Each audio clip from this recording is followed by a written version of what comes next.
Saudara kaum muslimin rahimakumullah, harta adalah amanat dan akan kita pertanggungjawabkan. Allah melebihkan rizki sebagian kita dari yang lain agar kita saling tolong menolong, bantu membantu. Nabi janjikan, siapa yang meringankan beban saudaranya muslim di dunia, Allah akan meringankan bebannya di akhirat nanti. Sebuah jaminan dari baginda Nabi. Si orang yang kita bantu barangkali tidak bisa membalas, Allah yang akan membalas lewat jalan lain yang tidak pernah kita sangka-sangka. Selalu berusaha menyimpan sesuatu yang bisa membawa manfaat, baik untuk dirinya, untuk anak cucunya, maupun untuk keluarganya, untuk masa kini dan masa depannya. Kadang simpanan itu berbentuk uang, kadang berupa tanah, lain saat berbentuk pabrik, dan lain sebagainya. Sementara masa depan yang paling pasti adalah akhirat. Jika untuk masa depan dunia kita rela memeras keringat, membanting tulang, pergi pagi dan pulang petang, menyimpan uang, menyimpan tanah, menyimpan pabrik, pernahkah kita merenung jika satu saat kiamat datang, kita dibangkitkan dari kubur masing-masing, berdiri di padang mahsyar untuk mempertanggungjawabkan seluruh kegiatan hidup kita di dunia ini. Lalu kita akan menuju ke alam akhirat. Sudahkah kita mempunyai simpanan untuk akhirat kita? Pada pertemuan kali ini saya ingin menyampaikan sebuah hadis di mana Rasulullah sallallahu alaihi wasallam bersabda, arba'un min kanzil jannah. Simpanan sorga ada 4 macam. Yang pertama, ikhfa'us sadaqah, menyembunyikan sedekah. Saudara-saudara kaum muslimin, sebagaimana yang kita maklum bahwa Allah subhanahu wa ta'ala melebihkan sebagian rezeki dari kita terhadap yang lain. Ada yang kaya, ada yang setengah kaya, ada yang miskin, ada yang setengah miskin, dan selanjutnya. Ada yang gajinya kecil tapi penghasilannya gede. Ada yang penghasilannya gede tapi nggak punya gaji. Ada juga yang memang gajinya gede dan penghasilannya gede.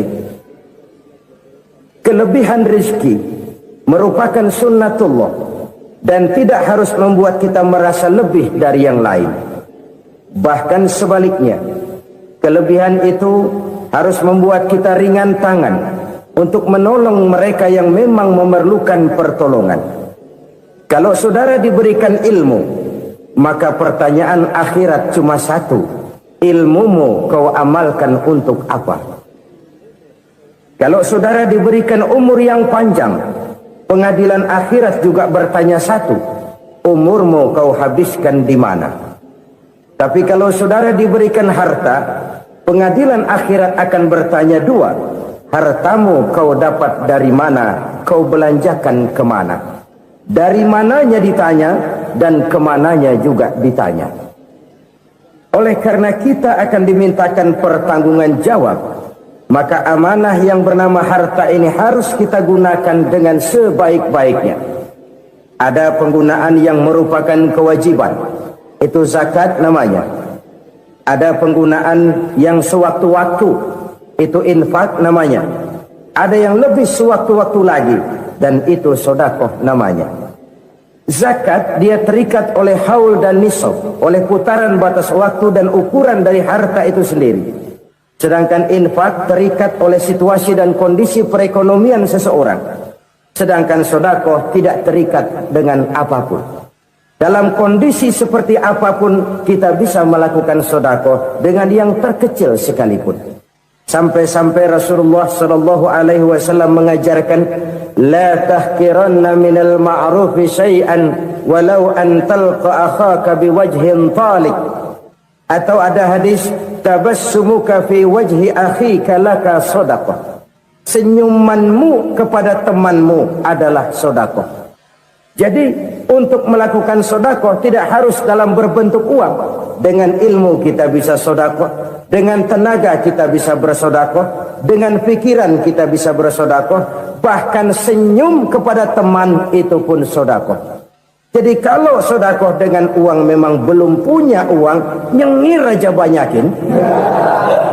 Itu asal pada tempatnya, jangan lalu ketemu tiang listrik cengengesan.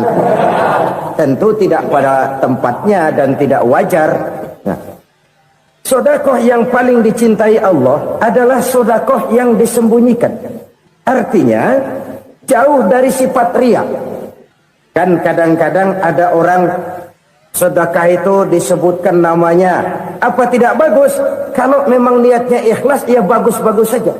Untuk memberikan sugesti kepada yang lain. Di Fulan bin Fulan nyumbang sekian, diumumkan. Boleh kalau niatnya untuk memberikan rangsangan kepada yang lain supaya dia menyumbang lebih besar dari orang tadi. Tapi kalau itu mendatangkan riya, maka sedekah yang paling dicintai Allah adalah sedekah yang disembunyikan. Tangan kiri saja tidak tahu apa yang diberikan oleh tangan kanan. Sedekah yang dilakukan dengan ikhlas akan merupakan perbendaharaan surga, tersembunyi dari pandangan orang lain, tidak seorang pun tahu. Karena memang sikap yang baik adalah melupakan kebaikan dan mengingat kesalahan. Itu salah satu ciri orang bahagia. Orang yang selalu mengingat kesalahannya dan berusaha melupakan segala kebaikannya. Kalau dia akan berada kebaikan, dia tidak bisa ikut, dia merasa rugi karena dia merasa belum pernah berbuat baik. Tapi kalau akan melakukan kesalahan baru, dia ingat kesalahan yang sudah-sudah, sehingga terhalang baginya untuk melakukan satu kesalahan baru. Demikianlah saudara-saudara, bahwa Allah melebihkan rizki sebagian kita dari yang lain, agar terjadi tolong-menolong dalam kehidupan ini. Jadi kesenjangan yang nature, kesenjangan yang alami, itu sunnatullah.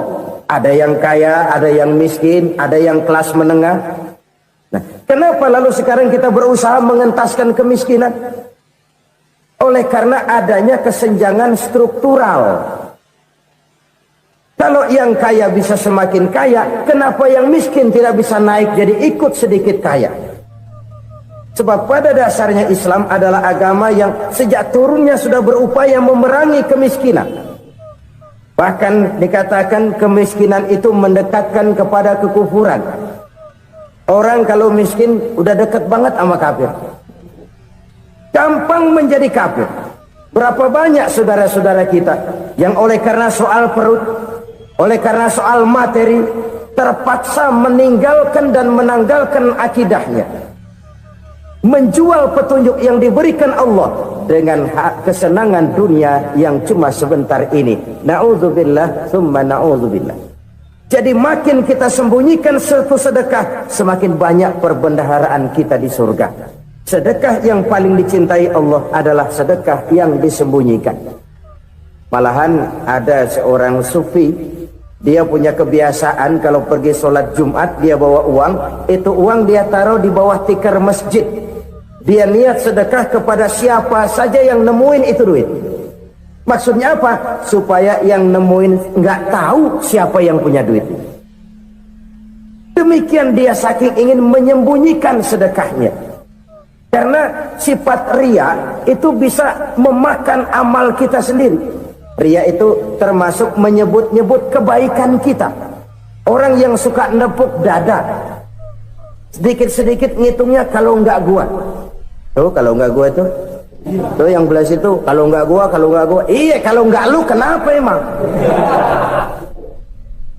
Orang yang suka menepuk jasa, tuh biasanya memang begitu saudara-saudara. Kalau perang lagi berkecamuk, orang nggak sempat ngaku jadi pahlawan. Tapi begitu perang selesai, yang kagak kenal bedil ngaku pahlawan, mas. Itu sesuatu yang biasa. Oleh karenanya, orang-orang yang ikhlas dalam bersedekah, disembunyikannya sedekah itu, Allah cinta betul.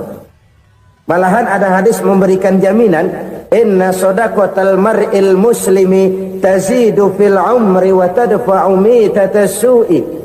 Sesungguhnya sedekahnya seorang mukmin tazidu fil umri, bisa menambah umur panjang. wa tadfa'u mitata su'i, dan menyelamatkan manusia dari mati secara su'ul khatimah. Jadi siapa yang kepengen panjang umur, banyaklah sedekah. Yang bosan hidup, pelit terus.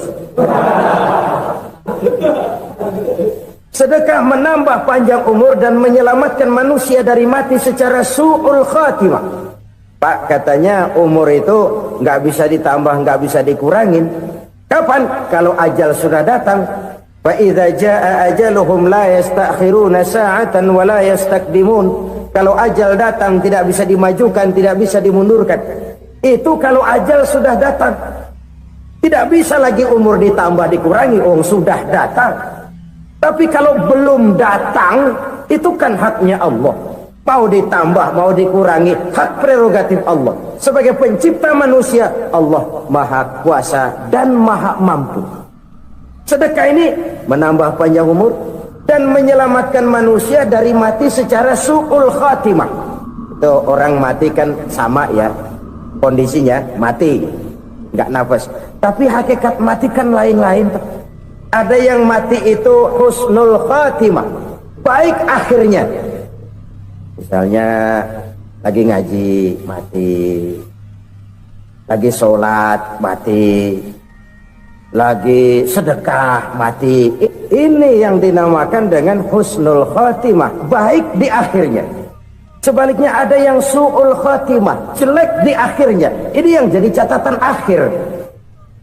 Lagi nyekek botol, mampus. Lagi banting kartu, modar.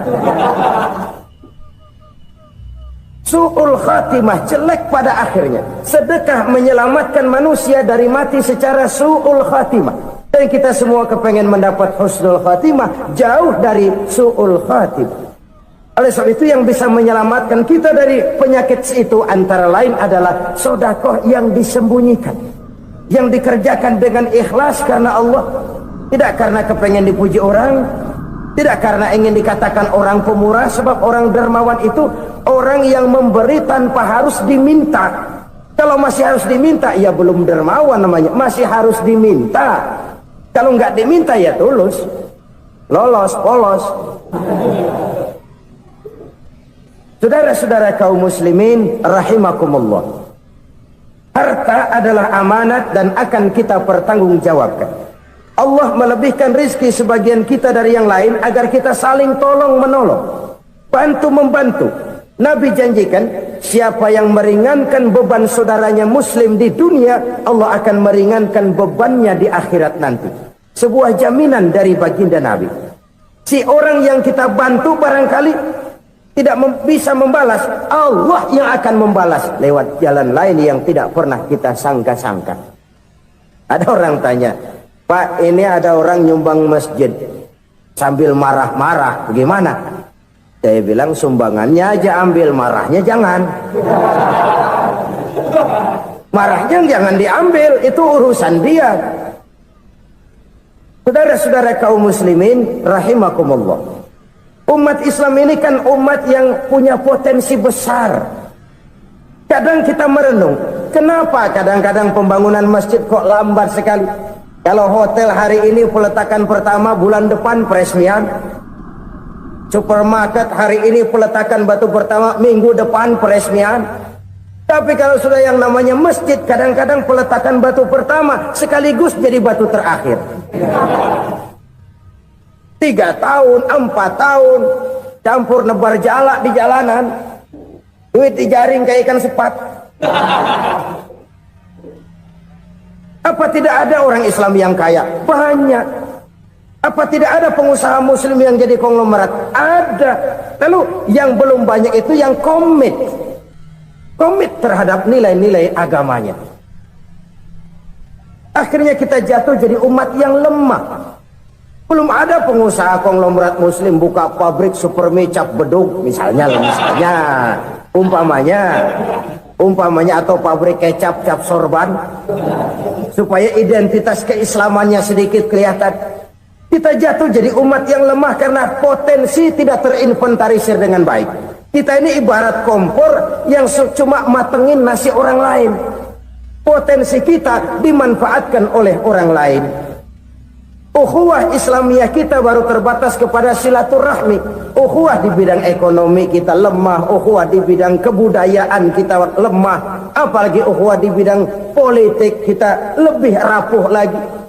Padahal ukhuwah itu adalah totalitas kehidupan manusia, menyangkut ipolek sosbud, memerlukan nilai-nilai ukhuwah. Jadi oleh karena itu mari kita menyadari di dalam harta kita, walaupun kita yang cari pergi pagi pulang sore peras keringat banting tulang, di sana ada harta anak yatim, di sana ada hak masjid, di sana ada hak pesantren, di sana ada hak jihad. Berbahagialah seseorang apabila dia oleh Allah dijadikan keran. Keran itu menyimpan air, tapi tidak untuk dirinya, tapi disalurkannya kepada mereka yang memang memerlukannya. Saudara-saudara kaum muslimin rahimakumullah, ini yang pertama. Jadi perbendaharaan surga adalah menyembunyikan sedekah. Orang lain nggak tahu, kita pun nggak pernah ngitung-ngitung. Kita anggap lewat begitu saja, padahal itu deposit akhirat. Satu. Yang kedua, perbendaharaan surga itu apa? Wa kitmanul musibah, menyembunyikan kesulitan.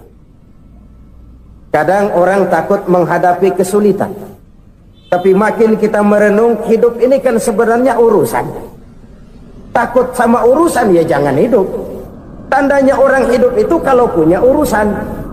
Urusan melupakan problem, problem sering menimbulkan kesulitan. Kesulitan bukan untuk ditakuti, tapi untuk diatasi dan dicarikan jalan keluarnya. Siapa sih orangnya yang nggak pernah sulit-sulit? Makin tinggi status sosialnya, makin gede urusannya. Makin tinggi kualitas imannya, makin berat tingkat kesulitannya. Cuma memang yang namanya enak itu seperti pelangi. Biang lala itu nggak pernah di atas kepala kita, di atas kepala orang melulu.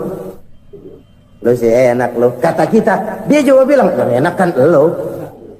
Pelangi itu nggak pernah di atas kepala kita. Kata tukang beca, aduh enak ya naik Mercy. Kata tukang beca, apa yang di dalam mobil Mercy? Aduh enak bener tukang beca, di jok ngeringkuk ngorok pulas bener. Saya kamar pakai AC sejuk, tempat tidur sutra empuk, alga spring bed, kulak kulik nggak bisa pulas kalau belum minum Valium, belum tidur. Enak bener tukang beca, di jok ngorok nggak tahu wetan kulon. Si tukang beca bilang yang di Mercy enak, yang di Mercy bilang tukang beca enak. Inilah enak, nggak pernah di atas kepala kita, di atas kepala orang lain melulu enak itu. Nah saudara-saudara, yang merupakan perbendaharaan surga itu orang yang bisa menyembunyikan kesulitan, baik pribadi ataupun rumah tangga. Nih terutama rumah tangga yang jadi soalnya. Kadang-kadang kita ini kalau senang, sebaliknya kalau senang kita diam, kalem aja, cuek. Banyak banget duit kita bawaan, diam aja udah. Malah ketemu orang takut. Tapi begitu susah, sekampung tahu. Padahal Nabi mengajarkan perbendaharaan surga itu menyembunyikan musibah, menyembunyikan kesulitan. Kalau enak, cerita sama orang-orang. Kalau nggak enak, rasain sendiri, tekan sendiri, atasin sendiri. Kita kan sebaliknya, senang kita diam, asal lagi susah, paling tidak kita nyari teman buat cerita kesusahan. Siapa orangnya yang nggak pernah susah? Cuma soalnya bagaimana kita mengatasi kesusahan itu sendiri. Begitu juga misalnya kalau orang sudah berumah tangga, itu orang tuanya harus menjadi tempat dia cerita yang enak-enak saja. Yang nggak enak rasain berdua, selesaikan berdua, atasin berdua. Jangan dibalik. Asal senang diam, giliran susah saja. Maknya laporan. Terbalik. Bisa menjaga security informasi. Maka nama bayam keluar diem, malah seluitan. Enak amat lo makan daging ayam. Security informasi. Saudara-saudara kaum muslimin rahimakumullah, ujian yang terberat itu yang pernah diberikan kepada para nabi para rasul, para aulia, para ulama, makin tinggi keimanan, makin berat bentuk kesulitan. Ayo saya kemukakan satu contoh saja. Ada seorang nabi yang kaya, nabi kaya, namanya Nabi Ayub. Iblis kalau orang begini kan keki, ibadahnya rajin, kaya. Nih yang kayak begini susah digodain. Kalau ibadahnya rajin, miskin, kali bisa disogok. Sini imannya mantap, ibadahnya rajin, kaya, nabi lagi. Oh, tapi namanya iblis nggak kurang akal. Laporan, Tuhan, kenapa iblis? Ya ini bahasa saya, bahasa Qurannya sih nggak gitu. Itu hambamu yang namanya Ayub, dia rajin ibadah cuma karena dikasih kaya aja. Coba kasih miskin dia, berhenti dia sembahyang. Ah, kamu bisa aja. Saya tahu Ayub itu hambaku yang ikhlas. Saya buktiin Tuhan, silahkan. Dibuktiinlah, iblis turun ke alam ini. Yang mula-mula dia lakukan, dia rusak sawah ladang Nabi Ayub. Dia binasakan binatang ternak Nabi Ayub. Sehingga dalam waktu singkat, jatuhlah Nabi Ayub dari orang paling kaya jadi orang paling miskin. Beliau masih ibadah di mihrab dalam masjid. Datang iblis. Saudara Ayub, ya, lagi ngapain? Ibadah. Nyembah Allah, nyembah Allah. Oh, percuma. Kenapa? Tuhan yang ente sembah nih, dia udah bikin miskin ente. Sawah ladang ente hancur lebur, binatang ternak binasa. Sekarang ente jadi orang paling miskin. Ngapain nyembah Tuhan kayak begitu? Tekor. Udah berhenti dah ibadah, berhenti ibadah. Ini iblis sama Tuhan laporannya lain, yang dikerjakan kepada Nabi Ayub juga lain. Benar begitu iblis kata Nabi Ayub? Iya. Sawah ladang saya habis, buras. Binatang ternak saya binasa, binasa. Saya miskin, bangpak.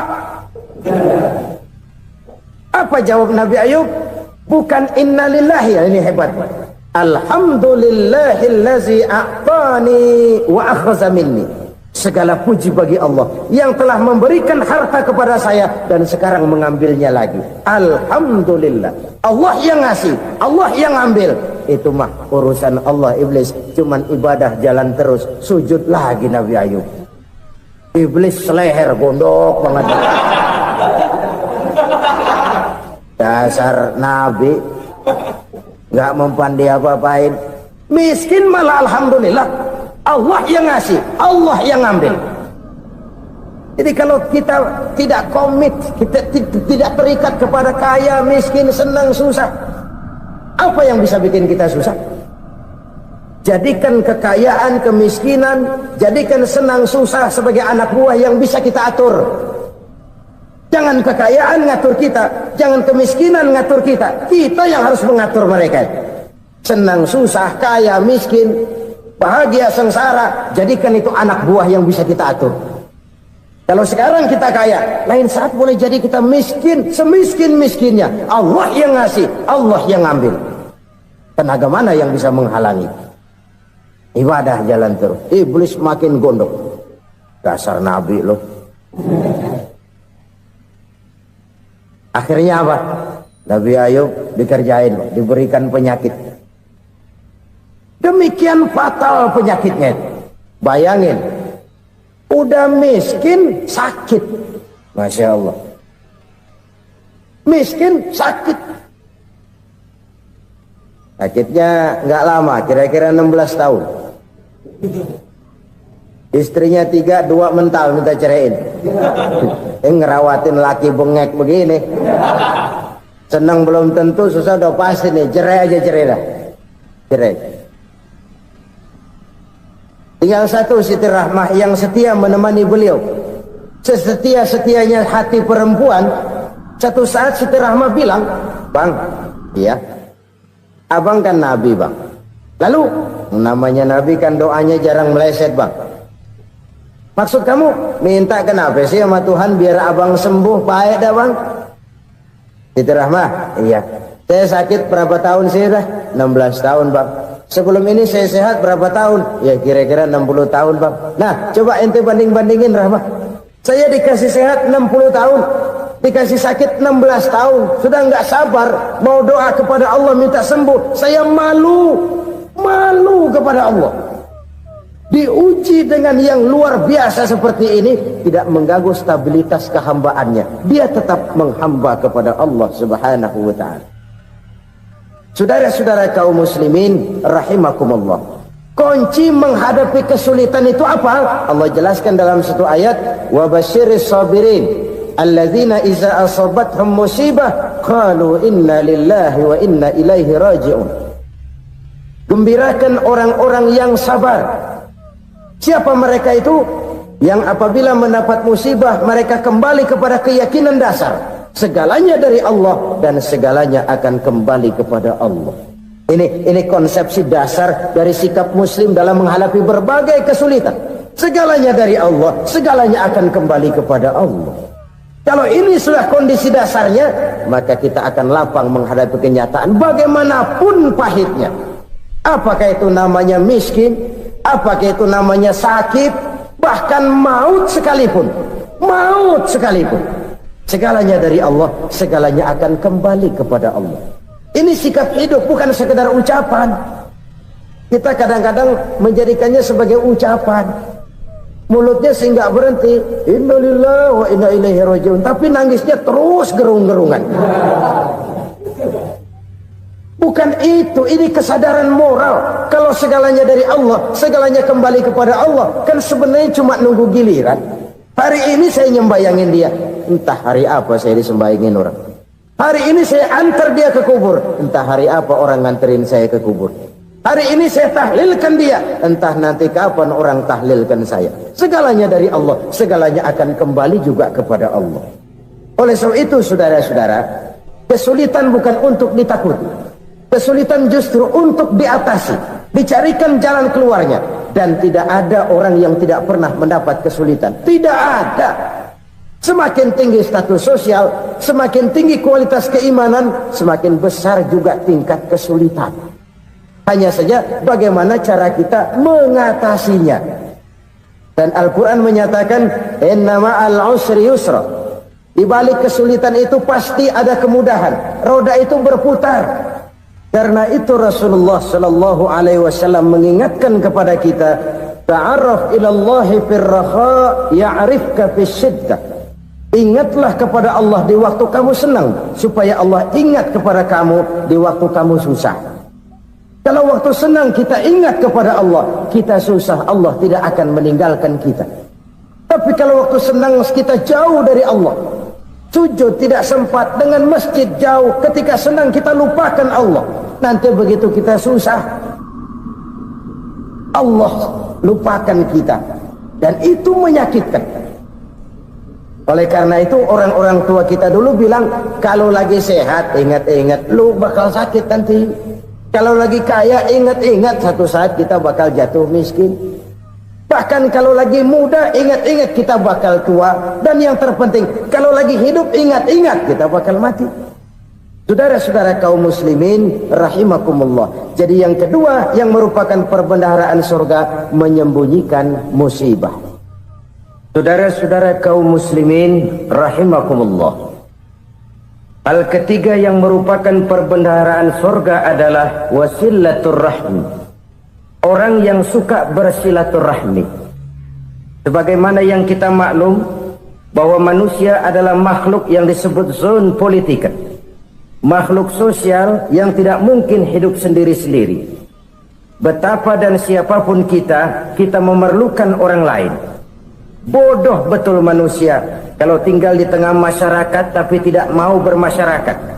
Merasa hebat sendiri, pinter sendiri, gagah sendiri, kaya sendiri. Mungkin kalau mati juga ngubur sendiri. Jangankan kita di sini, di sorga saja Nabi Adam waktu sendirian bengong melulu, mondar mandir. Allah tegur dam sepi dam. Ya, ini kalau bahasa saya. Iya Tuhan, sepi ini nggak ada coret-corekan pisan ini. Diciptakan Siti Hawa baru anteng Nabi Adam. Itu di sorga. Cobalah. Umpamanya saudara tinggal di Jakarta nih. Kayak bener. Apaan aja di Jakarta punya saudara dah. Jembatan Semanggi ambil. Monas, Buntel bawa pulang. Hotel-hotel ambil semua. Cuman tinggal di Jakarta sendirian. Apa enaknya? Betapa dan siapapun kita perlu orang lain. Tidak ada seorang pun yang bisa memenuhi kebutuhan hidupnya secara sendiri-sendiri. Nah, Islam telah menyelamatkan manusia dari ras diskriminasi. Mengikat manusia dengan persaudaraan yang berlandaskan kepada akidah. Karena itu dianjurkan bersilaturahmi. Bahkan Nabi menyatakan, Man arada ayyubsata lahu fi rizkihi wa yunsa'a fi atharihi falyasil rahimah. Siapa yang kepengen diluaskan rezekinya dan dipanjangkan usianya, banyaklah ia bersilaturahmi. Siapa yang kepengen dimudahkan rezekinya, hendaknya ia banyak bersilaturahmi. Kalau banyak teman, kesulitan kan paling tidak ada tempat cerita. Udah susah, sendirian kita pikirin diri, nggak ada tempat tukar pikiran. Cepet banget sama bengek. Dilawan sendiri. Nah, secara makro kita bisa berkata, tidak mungkin ada kemenangan kalau tidak ada kekuatan. Tidak ada kekuatan kalau tidak ada kesatuan dan persatuan. Tidak mungkin ada kesatuan dan persatuan tanpa semangat silaturahmi. Kalau umat Islam mau menang, dia harus kuat. Kalau umat Islam mau kuat, dia harus bersatu. Kalau umat Islam mau bersatu, dia harus membudayakan silaturahmi ini. Bahkan sampai-sampai kata Nabi, kalau bisa cari nilai tambah. Apa? Silman qata'at. Bersilaturahmilah kau kepada orang yang marah denganmu. Masya Allah, indahnya ajaran agama kita. Orang yang marah pun kepada kita, kata Nabi, kalau bisa bersilaturahmilah kepadanya. Kepada orang yang marah itu. Di situ nilai tambah. Cuman jujur nih hadis, ngucapinnya gampang, ngamalinnya yang berat banget. Orang marah sama kita disuruh silaturahmi, ada apa malu? Lu marah, ada gua marahan lagi. Gue pikirin. Saudara-saudara kaum muslimin rahimakumullah. Tapi ini yang diajarkan, bahkan ini yang dicontohkan oleh baginda Rasul.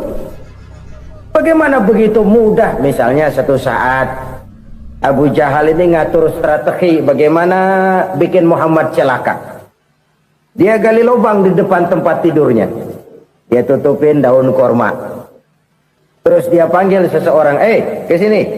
Kasih tahu Muhammad, pamannya sakit keras, minta ditengokin. Berangkat orang ini ke sana. Muhammad, labbaik.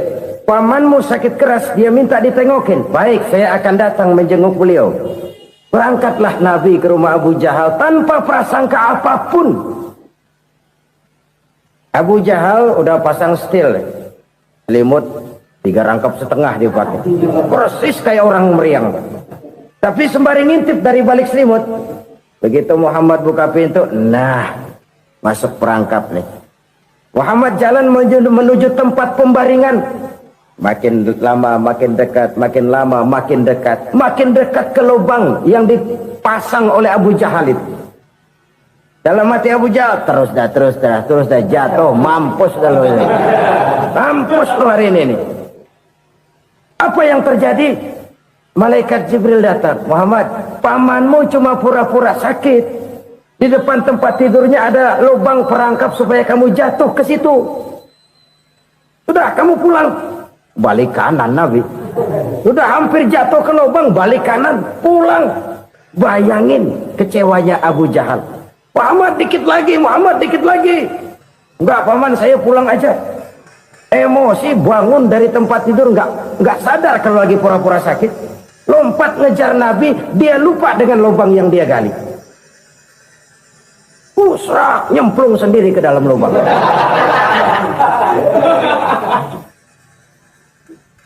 Nabi terus berlalu. Ini terjadi keanehan. Jatuh ke lubang yang dia gali itu sebenarnya nggak terlalu dalam ya, antara 3-4 meteran lah. Tolong saya jatuh ke lubang ini. Datanglah pelayan-pelayannya itu. Angkat saya dari sini. Oh, yang ngulurin tambang. 1 gulung, belum juga nyampe itu tambah. Kurang beli lagi ke warung. Sambung, ulur lagi, enggak juga bisa sampai. Wah ini kerjaan Muhammad ini. Tolong siapa salah seorang kamu ke rumah Muhammad, kasih tahu encangnya kecebur. Minta ditolongin. Sampaikan kepada Rasul. Kenapa?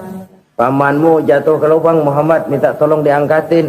Tambang udah nyambung-nyambung nggak nyampe juga. Ya nanti saya datang saya tolong. Coba ini. Nyata-nyata orang berniat jahat mau mencelakakan dia. Datang dia menolong. Ini yang disebut air tuba dibalas air susu ya ini. Bukan sebaliknya. Air tuba dibalas air susu. Paman, kecebur ya? Iya Muhammad, tolong ini. Pegang tangan saya. Nabi ulurkan tangannya. Nyampe. Dipegang oleh Abu Jahal. Diangkat ke atas. Sampai atas. Apa kata Abu Jahal? Sihirmu memang hebat Muhammad. Udah ditolongin dikata sihir. Yang enak kita kemplang kan itu orang begitu. Urusan apa? Tapi inilah akhlak. Kalau bisa kamu bersilaturahmilah dengan orang yang marah kepadamu sekalipun. Orang marah kita tetap baik. So, kalau kita berbuat baik sama orang yang memang baik, rasanya sih biasa-biasa aja. Orang baik kita baik lagi, ya draw aja, belum ada nilai tambah di situ. Baru ada nilai tambah kalau kita bisa berbuat baik kepada orang yang nyakitin kita. Itu namanya kita setingkat di atas dia. Dia sakitin kita, kita berbuat baik sama dia. Dia pelit sama kita, kita baik sama dia. Dia marahin kita, kita deketin dia. Di situ kita punya nilai tambah. Jadi siapa yang ingin diluaskan rezekinya kata Nabi dan dipanjangkan umurnya, hendaklah ia banyak-banyak bersilaturahmi. Sederhana sebenarnya silaturahmi, tapi silaturahmi membangkitkan semangat kesatuan dan persatuan. Kesatuan dan persatuan melahirkan kekuatan. Dalam matematika 1 ditambah 1 pasti 2. Tapi di tengah masyarakat 1 orang takut ditambah 1 orang takut, hasilnya jadi 2 orang setengah berani. Kenapa setengah berani? Karena udah berdua. Tadi pan takut sendirian. Kalau dia kumpul turu-turu takutlah jadi berani. Kita yang lemah, kita yang tidak berdaya, kita yang miskin, kalau mau kompak bersatu, apa yang nggak bisa kita kerjain?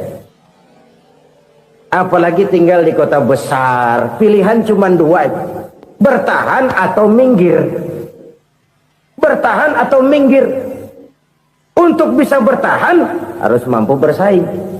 Untuk mampu bersaing harus punya keahlian. Keahlian harus ditunjang dengan pendidikan. Ditambah oleh kekompakan sebagai umat. Udah miskin mencar mulu, orang injak kita. Orang nggak pandang urusan apa malu. Oleh karena itu silaturahmi pada hakikatnya merupakan roh dari ukhuwah yang diajarkan oleh agama kita. Bagaimana Islam menyelamatkan masyarakat manusia dari ras diskriminasi, mengikat manusia, dan tidak ada persaudaraan yang lebih indah selain persaudaraan yang diikat dengan nilai-nilai akidah. Sepanjang orang di jalan Allah, itulah saudara kita. Keluar dia dari jalan Allah, selesailah persaudaraan sampai di situ. Karena itu, kalau ingin menyimpan sesuatu di surga, banyaklah bersilaturahmi. Datang ke rumah ini, datang ke rumah itu, dan lain sebagainya. Itu simpanan kita di akhirat nanti. Ini yang ketiga. Saudara-saudara, yang keempat, perbendaharaan surga itu apa? Wa qawlu la hawla wa la quwwata illa billah. Ucapan la hawla wa la quwwata illa billah. Ibadah kan ada yang berat, modalnya besar. Bangun masjid berat, modalnya besar. Bangun rumah sakit berat, modalnya besar. Ada ibadah yang berat, tapi modalnya ringan. Misalnya puasa. Puasa itu berat, mengendalikan nafsu. Kalau sekedar nggak makan nggak minum sih enteng, mengendalikan nafsu. Itu jihad terbesar, tapi kan modalnya ringan, cuma niat saja. Ini ibadah berat, modalnya ringan. Ada ibadah yang ringan, modalnya juga enteng. Seperti termasuk ucapan la haula wa la quwwata illa billah. tanpa sadar. La haula wala quwata illa billah. Nyelengin tuh di surga. Nyelengin, kita nggak terasa. Nyelengin simpenan akhirat. La haula wala quwata illa billah. Nyimpan lagi. Kaget. La haula wala quwata illa billah. Nyimpan lagi. Banyak simpenan. Walaupun sebenarnya yang dimaksud di sini adalah kesadaran batin. Bahwa tidak ada daya dan kekuatan kecuali Allah. Itu intinya. Kita memulai pekerjaan disunahkan baca bismillah, kan begitu? Apa itu? Kesadaran moral. Bahwa ini saya bisa kerjakan. Saya kerjakan ini dengan menyebut nama Allah. Kenapa? Kalau Allah tidak memberikan daya dan kekuatan, mana mampu saya kerjakan ini. Maka saya kerjakan ini dengan menyebut nama Allah. Bismillah. Kesadaran moral. Manusia hanya wajib berusaha, tapi nggak pernah wajib berhasil. Banyak hal-hal yang kalau kita renungkan secara rasio nggak mungkin, tapi jadi kenyataan. La haula wala quwata illa billah. Tidak ada daya dan kekuatan kecuali bagi Allah semata-mata. Kesadaran moral akan kelemahan dan keterbatasan makhluk bernama manusia. Kadang kita kagum dengan otak, tapi kita sering lupa sama yang bikin otak. Padahal bagaimanapun hebatnya otak, yang bikin otak pasti lebih hebat dari otak. Nggak percaya, silahkan otak-otakan. Inilah kecenderungan. Kita kagum dengan pesawat-pesawat mutakhir, bukan main besi gede banget terbang itu. Alangkah hebatnya. Lalu apa yang bikin otak tidak lebih hebat dari itu semua? Kita puji laut. Apa yang bikin laut tidak lebih hebat dari laut itu? La haula wa la quwata illa billah. Tidak ada daya dan kekuatan kecuali Allah.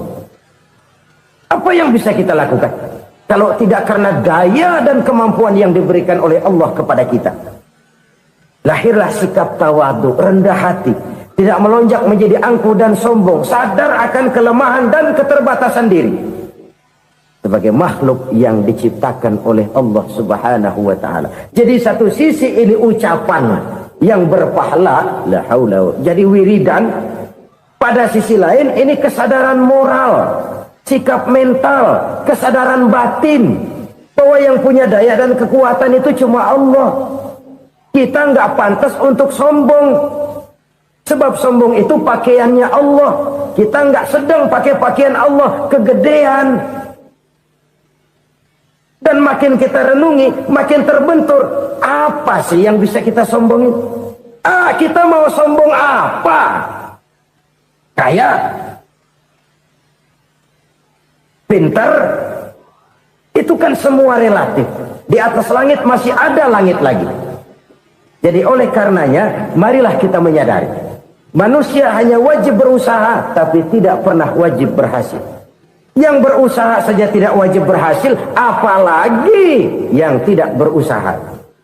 Islam bukan agama orang pemalas yang selesai sholat lalu enggelohom, enggelenggem ayem-ayem. Tapi Islam bukan agama orang sombong yang setelah berusaha lalu tidak memerlukan Allah. Kita bisa saja bikin proyeksi, tahun sekian kita bakal panen besar menurut perhitungan otak. Tapi ada kejadian lain. Apa? Tikus ngambek. Habis itu dimakanin tikus, panen gagal. Proyeksi rasional gagal oleh tikus-tikus yang ngambek itu. Bisa saja terjadi. Tahun depan kita panen besar, urung. Kenapa? Musim panas panjang. Dan sekarang ini koran-koran bikin berita musim mengalami penyelewengan. Bukan cuma manusia yang nyeleweng sekarang. Musim pakai nyeleweng. Mestinya kan musim hujan udah selesai. Masih hujan-hujan juga. Musim. Nah sekarang kita boleh bikin proyeksi. Kita bakal panen besar. Tahu-tahu musim panas panjang. Sawah retak, air kering. Cari teknokrat yang paling botak. Suruh pendekin tuh musim panas. La haula wa la quwata illa billah. Inilah kesadaran moral. Saudara, saya teringat satu saat ada seorang konglomerat. Umurnya ya kira-kira 70-an. Satu saat dia ditanya oleh wartawan, "Pak, umur Bapak berapa sih?" "Ya paling 10 tahun." 10 10 tahun. 10 tahun. Anak bapak berapa orang? Satu saja. Satu. Harta bapak berapa? Ya paling-paling bangsa 7 juta kali. 7 juta? Iya. Pak, kenapa bapak bohongi saya? Bapak punya buku biografi. Koran-koran, majalah-majalah banyak memuat cerita riwayat hidup bapak. Saya tahu umur bapak 70. Kenapa bilang cuma 7 tahun? Saya tahu anak bapak 8. Kenapa cuma bilang 1? Saya tahu harta bapak miliaran, mungkin triliunan. Pabrik di mana-mana, bank di mana-mana. Kenapa bilang uang bapak cuma 7 juta? Nah, kata si konglomerat tadi, kamu benar nak, kamu benar. Umur saya kalau jumlahnya memang 70 nak. Cuman ingat-ingat saya, baru 7 tahun terakhir ini saya sujud. Baru 7 tahun terakhir ini saya berusaha dekat dengan Allah. Saya laksanakan perintahnya, saya jauhi larangannya. 7 tahun inilah rasanya yang ada nilainya di hadapan Allah. Yang 63 tahun matong, kelabu, kelam umur gue. Habis untuk maksiat, untuk munkarat. Maka ketika ditanya tadi, umur saya 7 tahun itu. Oh begitu Pak. Oh iya. Lalu anak Pak. Anak bapak kan 8. Kenapa bilang cuma 1? Nah, kalau jumlah hitungannya memang anak saya 8. Tapi dari 8 orang ini rasanya cuma 1 nih. Yang bakal jadi buah hati, belahan jantung. Pelanjut cerita, penerus sejarah. Bakal jadi anak soleh yang akan mendoakan saya. Cuma 1 rasanya anak saya ini yang bakal jadi buah hati saya. Besar-besaran saya. Yang akan mendoakan di kubur saya. Yang akan mendoakan di akhirat saya. Yang 7 orang mana? Masya Allah, yang 1 tenggeng, yang 1 nyekek botol mulu, yang 1 nggak karu-karuan. Makanya saya bilang 1 anak saya yang akan bisa mendoakan saya. Oh begitu Pak. Iya. Nah harta Pak, harta bapak kan triliunan. Pabrik bapak di mana-mana. Uang bapak hampir di tiap bank-bank besar. Kenapa bilang cuma 7 juta? Betul kau nak. Harta saya kalau jumlahnya memang miliaran, triliunan mungkin. Tapi yang saya ingat baru 7 juta tuh yang saya belanjakan di jalan Allah. Saya nyumbang masjid, saya santuni yatim piatu, saya bantu pembangunan pesantren, saya bantu pembangunan rumah sakit Islam. Itu yang akan saya bawa pulang ke akhirat, yang 7 juta itu. Yang triliunan itu nanti akan diperebutkan oleh anak-anak saya sebagai waris saya. Jadi harta saya 7 juta itu yang bakal nemenin saya di akhirat. Yang akan saya bawa pulang jadi teman saya. Saudara-saudara kaum muslimin, jangan-jangan orang tua itu adalah kita-kita ini. Jangan-jangan kita-kita ini adalah orang tua itu. Jangan-jangan itu potret dari diri kita masing-masing. Dari sekian umur yang diberikan Allah, berapa tahun yang ada nilainya di hadapan Allah? Dari sekian anak-anak yang merupakan amanah, berapa yang akan mendoakan kita sebagai orang tuanya menjadi anak soleh? Dari sekian banyak harta yang diberikan Allah, berapa yang akan kita bawa pulang menghadapnya nanti, yang kita belanjakan di jalan Allah? Ini sebuah potret kehidupan. Karena itu kita kembali kepada la haula wa la quwwata illa billah. Kita wajib berusaha, kita wajib berikhtiar. Selebihnya, segala daya dan kekuatan hanya milik Allah saja semata-mata. Satu kesadaran batin dari setiap pribadi muslim. Setelah ia berusaha dan berikhtiar, ia menyerahkannya kepada Allah Subhanahu wa ta'ala. Jadi, satu sisi ini merupakan wiridan ucapan yang mengandung pahala. Pada sisi lain, ini merupakan sikap batin dari seorang muslim di dalam ia menghadapi realitas kehidupan ini. Saudara-saudara kaum muslimin rahimakumullah. Kalau ini kita jadikan satu basis kehidupan, maka ini akan menyelamatkan manusia dari kemungkinan tergelincir menjadi orang yang lupa diri dan lupa darat. Sebab itu Imamul Ghazali berpesan, jadidis safinah fa innal bahra amiq wa khuziz zad fa inna safara ba'id wa khaffifil hamla fa innal hamla sadid. Perbarui selalu kapalmu karena lautan sangat dalam. Bawa bekal yang banyak karena perjalanan ini sangat jauh. Ringankan beban, karena kebanyakan beban akan menyakitkan. Alangkah indah kalimat ini, alangkah dalam makna yang terkandung di sana. Perbarui selalu kapalmu karena lautan sangat dalam. Apa artinya ini? Jaga mentalmu baik-baik. Pelihara imanmu baik-baik, karena hidup penuh cobaan seperti lautan. Kita kalau berlayar di lautan kan kadang-kadang tenang, angin bertiup sepoi-sepoi basah. Jika malam datang, bintang gemintang bertabur menghias cakrawala. Rembulan memantulkan sinarnya dengan indah. Dalam keadaan begitu berlayar enak. Tapi lain saat ombak menggunung, halilintar menyambar, angin topan bertiup. Berapa banyak sudah saudara-saudara kita yang tenggelam di lautan dunia tanpa sadar bahwa dia belum sampai kepada pantai yang akan dituju. Berapa banyak sudah saudara-saudara kita yang tenggelam di lautan dunia ini tanpa sempat bangkit lagi. Dia menyangka sudah sampai kepada tujuannya. Hati-hati kapal jangan sampai bocor karena lautan sangat dalam. Iman ini jaga baik-baik karena hidup penuh dengan ujian. Wa khuzizat fa inna safara ba'id. Bawa bekal yang banyak karena perjalanan sangat jauh. Saudara mau ke Bandung, bawa duit. Saudara mau ke Surabaya, banyakkan lagi duitnya. Saudara mau ke Mekah, gepokan, iketan tuh duit nggak lembaran lagi. Makin jauh perjalanan, makin banyak bekal yang harus kita bawa. Kalau saudara dari Jakarta mau ke Surabaya, kagak bawa duit berangkat juga, itu sih bukan berani namanya, nekat. Sampai Surabaya belum tentu, sengsara di jalan udah pasti. Kenapa? Nggak bawa bekal berangkat. Sama juga kita nih, misalnya belum sempat sembahyang, mati. Waduh, berani banget orang. Belum punya bekal, mati. Sengsara di jalan. Atau bekal tidak cukup. Dari Jakarta saudara mau ke Surabaya, bawa duit 500 perak. Paling jauh Cikampek nyampenya itu. Paling jauh itu. Antara jauhnya perjalanan dengan bekal yang saudara bawa tidak seimbang. Hidup ini perjalanan panjang. A walking tour. Dimulai dari alam arwah. Sebelum jasad diciptakan, roh diciptakan lebih dulu. Dari situ pindah ke alam rahim. Dari alam rahim pindah ke alam dunia. Dari alam dunia pindah ke alam barzah. Baru menuju akhirat. Satu perjalanan panjang. Kalau bekal tidak bawa, sengsara di jalan. Bawa bekal yang banyak karena perjalanan ini sangat jauh.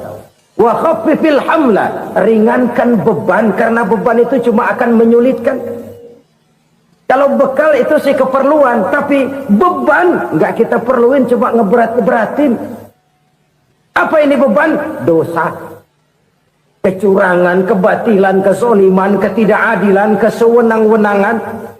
Itu akan jadi beban kita di akhirat. Alangkah celakanya, perjalanan panjang, bekal tidak bawa, beban kelewat banyak, alamat sengsara di jalan. Pahala tidak ada, dosa berlipat ganda. Na'udzubillah, summa na'udzubillah. Kalau kita rangkum nasihat Al-Ghazali dengan kisah si konglomerat tadi, kita akan mengambil kesimpulan. Pertama, bekal terbaik dalam menghadapi gejolak kehidupan ini tidak lain adalah iman. Yang kedua, pahala dan dosa. Dua hal kontroversial. Pahala adalah bekal, dosa adalah beban. Tapi kita sekarang kan tidak begitu terangsang kepada yang abstrak. Orang berlomba mencari yang konkret-konkret saja. Yang real. Kalau memang dosa, benjol dong. Kira-kira begitu. Kira-kira begitu. Persis orang Yahudi dulu. Orang Yahudi itu kan pernah minta kepada Nabi Musa. Ya Musa, lan nu'mina laka hatta narallaha jahrah. Musa, kami nggak bakal mau beriman kepada Allah kalau belum kami lihat Allah ada nongkrong di depan kami. Kalau memang Tuhan ada, taruh dong di depan kami. Mau yang konkret-konkret saja. Kalau memang dosa, benjol dong. Kalau memang pahala, berasa dong. Orang terangsang kepada yang real, yang konkret-konkret saja. Karena itu untuk mengejar dosa orang mau bayar, tapi untuk mengejar pahala walaupun tidak bayar orang segan. Ini yang dikatakan oleh Nabi, kamu mengharapkan ke surga tapi kamu berat melaksanakan sesuatu yang bisa membawa kamu ke surga. Kamu ingin jauh dari neraka, tapi tiap saat kamu lakukan perbuatan-perbuatan yang justru menjerumuskan kamu ke neraka. Idda'aitum an-najata minan nar wa ramaitum fiha anfusakum. Kamu ingin selamat dari neraka, tapi kamu lemparkan diri kamu ke neraka. Kamu ingin masuk surga, tapi berat sekali kamu melakukan perbuatan-perbuatan yang bisa menyampaikan kamu di surga. Saudara-saudara kaum muslimin rahimakumullah. Jadi hal keempat yang merupakan perbendaharaan surga adalah la haula wa la quwwata illa billah. Satu sisi ini merupakan ucapan yang memperberat timbangan akhirat. Pada sisi lain ini merupakan sikap hidup seorang muslim. Kesadaran batin yang sangat dalam bahwa tidak ada daya dan kekuatan kecuali Allah. Dan itu kita simbolkan pada saat memulai pekerjaan dengan Bismillah. Dengan menyebut nama Allah. Satu kesadaran moral. Saya hanya bisa melakukan ini karena diberikan daya dan kekuatan oleh Allah. Lahirlah sikap tawadu, rendah hati, tidak melonjak menjadi angkuh dan sombong. Saudara-saudara, sampai sini dulu jumpa kita kali ini. Semoga 4 perbendaharaan surga ini dapat kita lakukan, yang kelak akan merupakan bekal kita di kemudian hari nanti. Amin ya rabbal alamin. La ilaha illallah, bahwa tidak ada Tuhan yang perlu disembah selain daripada Allah subhanahu wa ta'ala. Ini hakikatnya merupakan inti daripada ajaran rasul-rasul terdahulu. Kenapa? Seluruh rasul bersumber dari satu sumber yang sama, yaitu dari Allah subhanahu wa ta'ala. Maka prinsip ajaran ketuhanan yang mereka bawa tentu saja sama.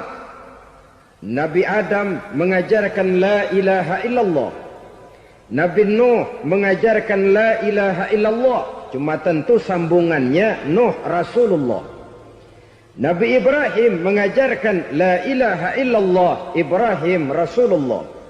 Nabi Musa mengajarkan la ilaha illallah, Musa Rasulullah.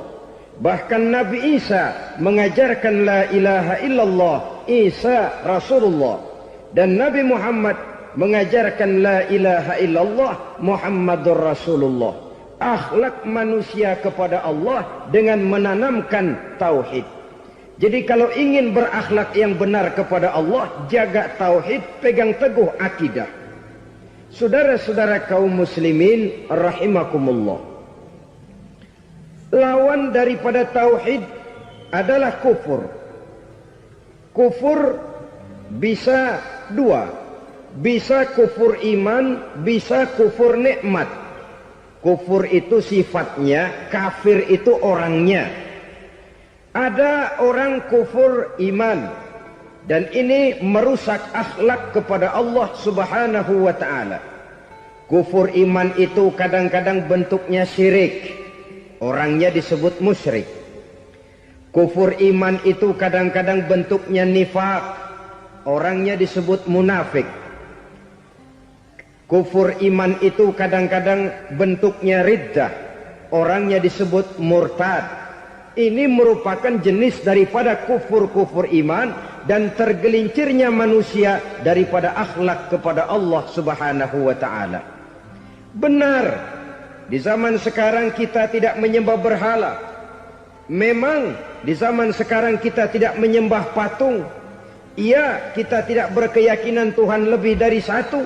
Tapi kadang-kadang akhlak kita kepada Allah sering lentur dan luntur, sering bergoyang dan tergoncang, sering kena erosi.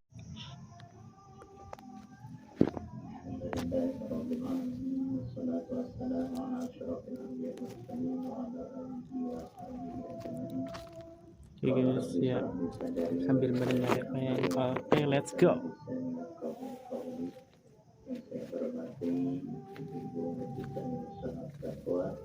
Pertama-tama puji syukur Allah Subhanahu wa taala. Mudah-mudahan di mana sore hari ini bisa menjadi kesempatan diberi nikmatan sama juga kesehatan sehingga kita bisa melangkahkan kaki meningkat tangan menuju sholat yang mulia ini. Kedua kalinya salawat dari salam kepada Rasulullah dan kepada junjungan baginda Nabi besar Muhammad sallallahu alaihi wasallam, para keluarganya, sahabatnya, dan juga kita selaku umatnya, berharap mudah-mudahan semua mendapatkan syafaatul darinya. Amin ya rabbal alamin. Marilah kita awali dengan berdoa bersama. A'udzubillahi minasyaitonirrajim. Bismillahirrahmanirrahim. Rabbi shrah li sadri wa yassir li amri wahlul 'uqdatam min lisani yafqahu qawli.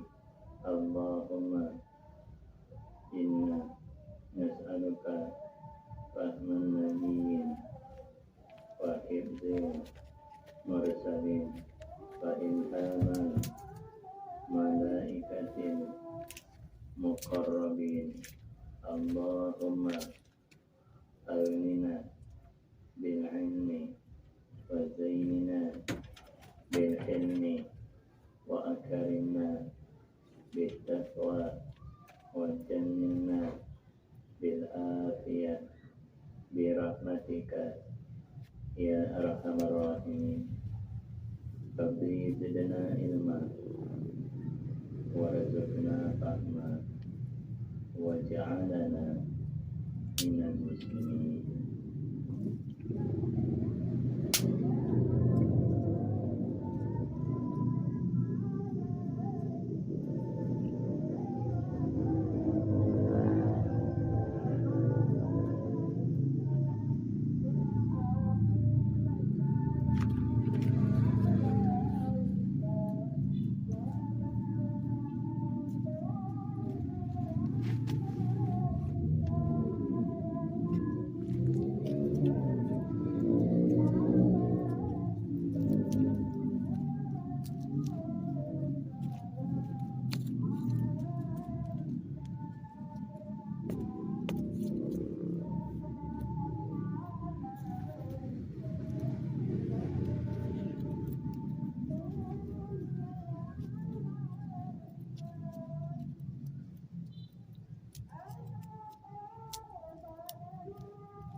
disempurnakan di dalam Allah Subhanahu wa taala.